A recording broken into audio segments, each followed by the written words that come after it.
Alô, time RL! Eu tenho muito orgulho de ser mulher e trabalhar com futebol. Quando eu entrei nesse meio do futebol, eu escutei assim, poxa, agora você está dentro da diversidade ou diversidade. Por quê? Porque eu sou mulher e estou trabalhando no futebol, mas é o que a gente escuta porque o preconceito ainda é muito grande. Então hoje, nesse Dia Internacional da Mulher, estou abrindo espaço aqui no Resenha Load para a gente falar sobre a dificuldade que as mulheres ainda têm dentro desse ambiente do futebol, num mundo em que a gente tem a Marta com 6 bolas de ouro, em que a gente tem os estádios lotados, Copa do Mundo vai rolar esse ano, já tá a Copa Rio tá rolando, vem aí o Sub-20. É com muito prazer que eu vou receber hoje aqui a Amanda Storck, gestora do futebol feminino no Fluminense. Prazer ter você aqui. Prazer meu, prazer estar com vocês, meninos. Vanessa, nem preciso falar que eu sou sua fã incondicional. Muito bom estar contigo. Prazer te receber aqui. E a gente só trabalha com jogadoras caras, não, Elô? Sim. Só jogadora cara. A Elô é meio campista do Sub-20 do Fluminense, tá preparada para as competições desse ano aí já, né? Sim, tô preparada. Muito feliz por estar aqui. Agradecer até a oportunidade, que eu acho que todo lugar de fala é um lugar importante para nós mulheres. Representar não só o Fluminense, mas um futebol feminino em si. Se você se identifica com a gente, já deixa aí o seu like, se inscreve no canal, aciona o sininho para que você receba todas as notificações. E eu quero a sua opinião aqui nesse programa de hoje. Para me acompanhar, Sérgio Ramos da Baixada, prazer ter você aqui. Muito bom, prazer é todo meu. Sempre bom estar aqui com vocês para falar de futebol. E hoje, um futebol um pouquinho diferente, que a gente não tem costume de falar, mas é importante falar do futebol feminino, que tem crescido muito, né? Não só no Brasil, mas no mundo também. Eu estou muito feliz de poder compartilhar essa experiência com vocês aqui. Oliver tá com a gente também. É sempre um prazer, né, estar discutindo sobre o futebol feminino, porque é muito importante essas causas e Dia Internacional da Mulher chegando aí. Então, com certeza que esse episódio vai ser muito importante para todo mundo ficar ciente que, preconceito não dá, né? Patrick, preconceito é um troço antigo, né? Mas existe ainda. Total, um prazer estar com essas duas craques aqui. Futebol feminino também é futebol, então é uma modalidade que merece muito mais atenção do que tem. E aqui a gente tem que falar sobre isso. Amanda, você quando começa a trabalhar com a gestão do futebol feminino, tem estádios no Brasil, né, que até então não tinham nem banheiro feminino, porque ninguém parou para analisar que, olha, a mulher também ela joga bola e ela pode precisar de um banheiro, inclusive, né? Então, assim, são as disparidades, né, que é até chato a gente falar. Eu não gosto muito desse discurso feminista, ficar levantando uma bandeira, não acho chato. Eu acho que é o seguinte, você ocupa a posição que você tá, ela ocupa aquela, tá, porque você manda bem no que você faz. Não é porque você é mulher, eu acho que é por aí o raciocínio. Exato, eu penso igual você, Vanessa, eu acho que temos que ocupar lugares para o qual estamos preparadas. Ou homem ou mulher, o importante é estar preparada. Não adianta também entrar numa neurose, não, tem que ter mulher ocupando X lugar, mas às vezes não temos mulheres preparadas, até porque existe uma lacuna também, principalmente na área do futebol, de se preparar as mulheres ex-atletas para que consigam e possam assumir alguns postos. Mas, também, voltando um pouco do que você falou, em 2018, quando eu iniciei na gestão do futebol feminino, a gente ainda ia começar a obrigatoriedade, e quando eu olho para o que foi construído pelo futebol feminino até aqui, até me arrepia, porque em 2019, eu acho que foi uma das primeiras vezes também que a gente se encontrou em algum programa, a gente conversou sobre os desafios daquela época. A gente não tinha lugares para treinar, lugares que estivessem prontos, com vestiários para receber as meninas, e muita coisa mudou. Hoje em dia, na maioria dos clubes, dos grandes clubes, as meninas treinam junto com os meninos, ou as categorias de base, ou até dividem o CT com os times profissionais masculinos. Existem espaços preparados para recebê-las. O marketing, a comunicação, a área jurídica aprendeu a lidar e a trabalhar com o futebol feminino. Eu não estou te dizendo que ainda não temos muitas coisas para avançar, mas a gente avançou muita coisa. Mas eu quero parabenizar o presidente Mário Bittencourt pelo trabalho que ele desenvolve no Fluminense, porque ele é um apoiador do futebol feminino.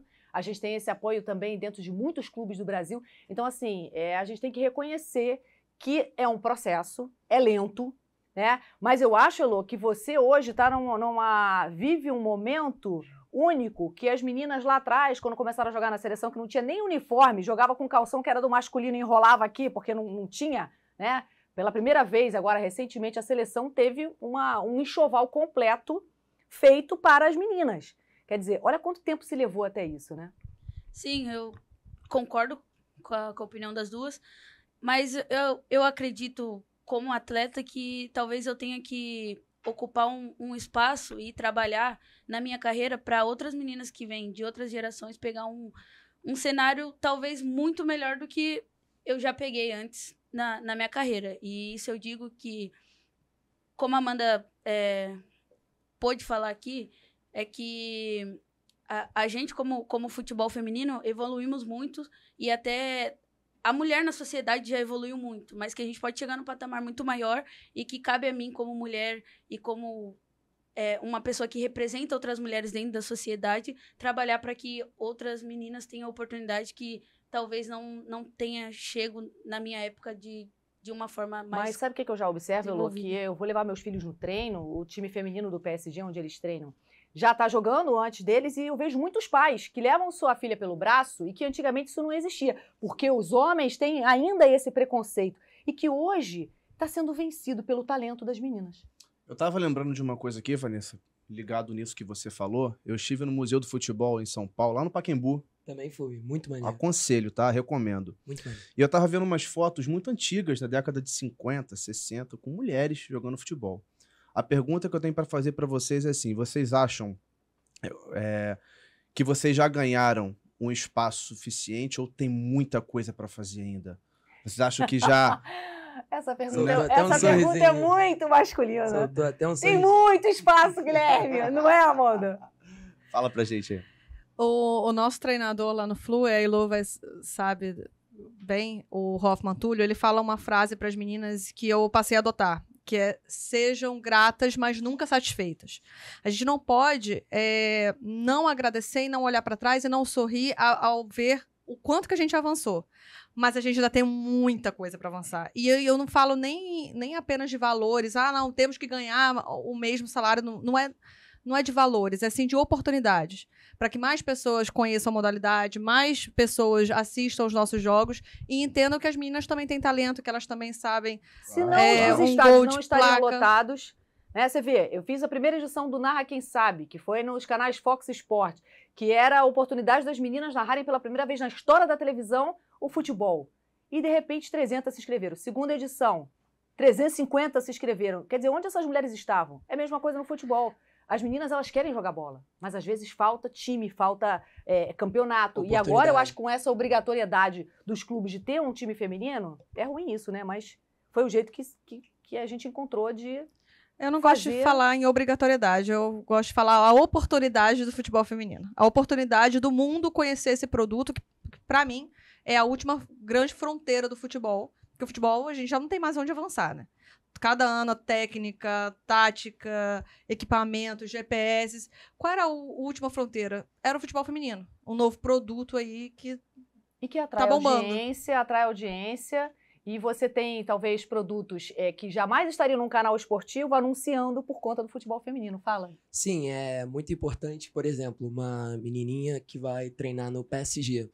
Muitas vezes tem muitas meninas que são jogadoras e nem sabem, nem descobriram desse potencial, dessa frota que elas podiam se estender. Mas agora, a minha pergunta é, a gente já viu diversas mulheres dando diversas declarações sobre preconceito no futebol feminino e, infelizmente... O Bernardo, peraí, deixa eu fazer uma parte. O Bernardo, antes de começar, ele falou assim, posso falar a palavra preconceito? É muito pesado, mas é o que a gente enfrenta, Bernardo.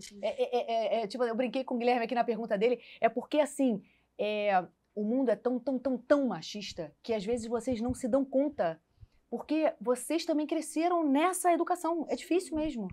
Sim, realmente infelizmente, existe muito preconceito ainda.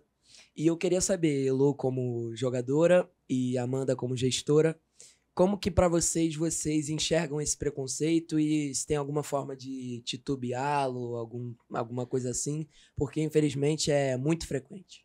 Assim, eu acho que pra gente discutir sobre preconceito, a gente tem que entender que a gente vem de um país que proibiu o futebol feminino. E que a gente vive em um país que o índice que mata a mulher é muito alto. E não só mulher, mas como negros e tudo mais. Então, eu acho que é um ponto que a gente tem que abordar e é um ponto que eu, como atleta, durante minha carreira, tento abordar muito, até fazendo protesto contra movimentos que talvez não seja legal ao nosso ver como mulher.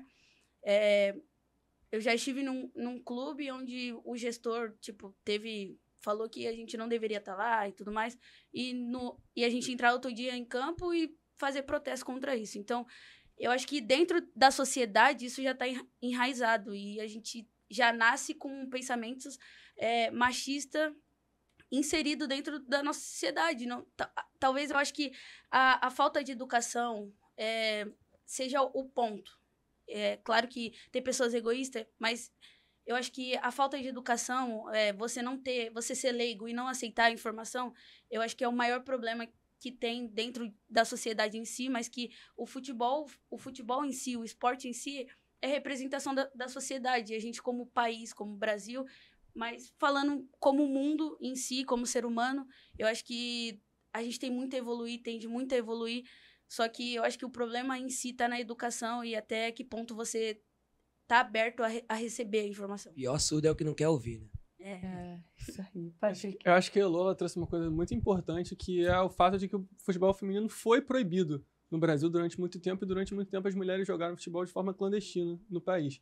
E eu queria saber de vocês duas, você como atleta e você como gestora, trazer tipo, um destaque assim, de necessidade, né? Do que você vê assim, como importante, a coisa que tem que melhorar agora assim, para o futebol feminino dar mais um passo à frente, assim, você como atleta e você como gestora.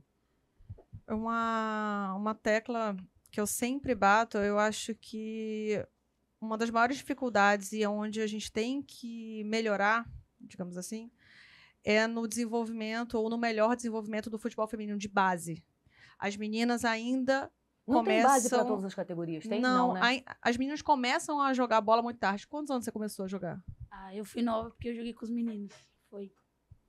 Então, mas Sim, aí você, mas ou no você clube. joga num time masculino ou clube. você joga num time... você não tem Numa time só escolinha femininos, mista, né? Mas com 11, 12 anos eu jogava bola. Com os meninos, mas e no clube, competindo? 13, 14 eu já jogava. Pois Futsal. os meninos começam com 6, 7 no futsal dos clubes, com times exclusivos, específicos, desenvolvendo para a idade deles. Eu acho que muita gente reclama, porque o futebol feminino, o jogo é ruim, o jogo é lento, o jogo é isso, o jogo é aquilo. Mas existe uma dificuldade também que muitas começam a jogar, às vezes, na idade da Elô. E perde toda essa infância, esse primeiro desenvolvimento da base. Então, a CBF já tem feito alguns movimentos nesse sentido. A gente tem agora o Campeonato Brasileiro Sub-17, o Campeonato Brasileiro Sub-20. A coisa está começando a acontecer, mas é algo que precisa realmente ser consolidado, que é a base feminina começando aí cada vez mais cedo. Eu queria perguntar para ela um pouquinho da carreira dela, para a gente conhecer, entender como funcionou, quando começou, com quantos anos, por onde passou. Eu comecei jogando bola na rua. Meu pai me apoiava desde pequena, sempre me apoiou, me levou pra jogar bola. Eu jogava com os meninos. Com 10, 11 anos... Você é de que cidade? Eu sou de Taboão da Serra, São Paulo. Com 10, 11 anos, ele me levou no futsal da cidade. Eu joguei 5 anos, 4 anos. E tive a oportunidade de ir pro Centro Olímpico, que já formou muitas atletas. Depois fui pro Audax, Santos, Corinthians... Aí voltei pro Santos de novo e agora eu tô no Fluminense já há uns 2 anos e meio. E o Fluminense veio ganhando tudo, né? Nos últimos anos, quando a Taissan tava lá, foi incrível, cara. O trabalho que a Taissan fez. Beijo pra você, Taissan. Caramba, demais, né? Isso é fruto do apoio que o clube dá também. Sim, e agora a gente tá... Esse ano é o ano que a gente quer ganhar no time principal feminino. A gente veio ganhando muita coisa na base, né? Do Campeonato Sub-18 brasileiro, Sub-17 carioca, mas tem que ganhar lá na base, tem que ser forte na base para que esse time principal... Para que desenvolva o time de cima. Esse ano a gente está com os investimentos e o foco voltado para subir para a Série A1. Pra quem não sabe, o Campeonato Brasileiro Feminino é dividido em A1 e A2. Isso. A A1 está sendo transmitida por vários canais. Então, eu estou muito feliz, gente, que a Ferdi me convidou para a transmissão do Campeonato Feminino. Eu estou tão feliz, vai ser tão legal isso. Vai ser incrível, vai ser incrível. E agora a gente tá amadurecendo essas meninas da base. A Elô tá jogando no time de cima. Tem outras meninas que foram formadas no clube e estão agora prontas para ganhar no time principal do Fluminense. E, Amanda, você quando pegou o projeto do time de futebol feminino do Fluminense, ele ainda era tudo uma ideia, né? E passaram para você executar esse plano e pôr em prática. Para você, qual foi o passo mais difícil dessa criação, né, do futebol feminino do Fluminense? Qual foi a maior dificuldade que vocês enfrentaram?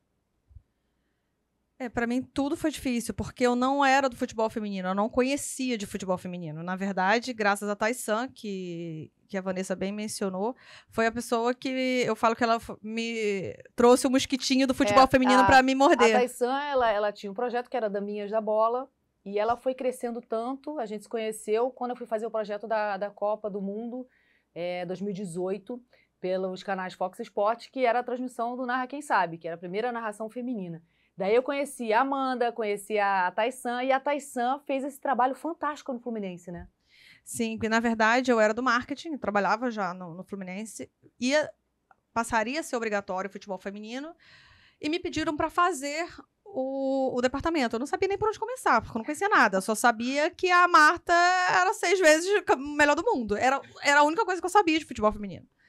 E eu conheci a Taysan, conheci o projeto dela e trouxe o projeto da Taysan para dentro do Fluminense. E aí a gente começou a trabalhar e pouco tempo depois... Hoje ela tá no Corinthians, né? Hoje ela tá no Corinthians. A gente ganhou um monte de coisa aqui na base. Eu fui para a seleção brasileira sub-17 também, aprender algumas coisas e conhecer outras pessoas do futebol feminino. E hoje eu posso dizer que eu sou uma profissional do futebol feminino e dedico a minha vida e minha carreira exclusivamente para essa modalidade. E tenho muito orgulho. Eu também. Nossa, eu acho que o trabalho que você faz é incrível. Eu acho que você consegue ter um olhar... É diferente, gente. Entendam. O olhar do homem é completamente diferente do olhar da mulher.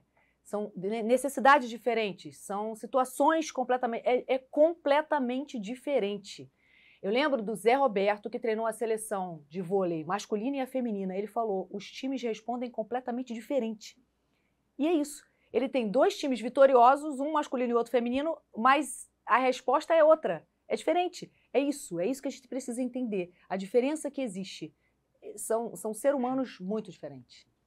Amanda, você mencionou sobre esse investimento na base das meninas. Eu queria saber se também existe um estudo para contratar, um investimento, no caso, para contratar jogadoras já profissionais. Ah, não, aquela jogadora ali está se destacando, a gente vai trazer. O investimento é maior na base ou também existe um estudo para jogadoras que já são profissionais? O departamento de análise de desempenho e scout do feminino, aí a gente vai estudando de acordo com a posição e o momento do time. Então, esse ano, por exemplo, a montagem da nossa equipe principal, a gente trouxe diversas meninas que se destacaram no mercado, junto com meninas que foram subindo, para compor aquele todo ali de experiência e juventude mesclando isso aí. Mas já existe esse estudo, meninas que estão se destacando não só no Brasil, mas na América Latina. Existe um movimento de muitas paraguaias, argentinas, já no futebol feminino brasileiro. Então, muitos clubes já contratando e já de olho aí nas meninas que se destacam na América do Sul. Interessante. Hoje, quando você olha para trás da sua trajetória, o que você diria para uma menina que está começando? Puxa, eu queria tanto jogar bola. Cara, eu vou pegar uma frase da Amanda que é: por mais que a gente queira a oportunidade, a gente tem que estar preparado para isso. Acho que você se preparar com o desenvolvimento do futebol feminino, eu acredito muito que a oportunidade vai chegar. A gente trabalha e muitas vezes a gente acha que não está sendo visto. Mas eu acredito muito que o futebol feminino, na dimensão que está tomando, meninas vão ter muito mais oportunidade do que talvez numa época mais atrás que a gente passou. Então, eu acho que para outras garotas você estar preparada, porque independente se a oportunidade está lá ou não está, se você não está preparado, isso é algo que vai ser em vão. Então... e a gente observou aí o crescimento da venda de ingressos esgotados, o interesse dos patrocinadores no evento. Porque, gente, eu trabalhei em vários canais esportivos no Brasil. O teto da audiência dos homens num canal esportivo já bateu, já está batido. E eles precisam atrair as mulheres. E tá aí. Esse é um grande filão. O futebol feminino é um grande filão. Então, assim, é olhar com atenção para isso. Você imagina, eu fiz a Copa do Mundo, nos canais Fox Sports tinham 4 patrocinadores, entre eles um patrocinador da Copa do Mundo. Então, assim, se você olhar, aí eu estou falando com as marcas, você, empresário, e estou falando, né, com o mercado publicitário. Isso é fantástico.